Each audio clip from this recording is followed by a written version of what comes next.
তো এদিকে আমরা হোটেলে বসছি, হোটেলে আমরা 2টা রুম লিয়ে এসেছি, একটা ভিতরে ছেলেরা আর একটা ভিতরে মেয়েরা। তো এটা আমরা রয়েছিলাম প্রথমে, তো ভাবছিলাম যে এটার ভিতরে আমরা লমু, বাট এটা আমরা লেগে ঠিক না, এটা ফুল রে দিলামু।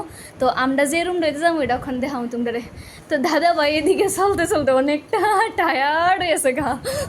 আর রুমটি মোটামুটি ভালোই, বাট এটির প্রাইসটি অনেকটা বেশি হয়েছে, অনেকটা বেশি। একদিনের লাগিয়া একটা রুমের প্রাইস হয়েছে 1300 টাকা। তো এবার বাবা 2টা রুমের প্রাইস কত হইব, আর 2 দিনে আমরা থাকলে কত লাগবো। তো এদিকে আমি আমার ব্যাগটা লিয়ে গেছি, ওখানে আমি তোমরা আমার রুমটা দেখাম, আমরা কোন রুমও থাকুম। তো এদিকে সিঁড়ি দিয়ে উড়ন লাগে, যে ফ্যাশন না রুমই দিই, আমি তো বুঝি না কোনটা। এদিকেও রুম আছে, বাট আমরা এদিকে না, আমরা এদিকে।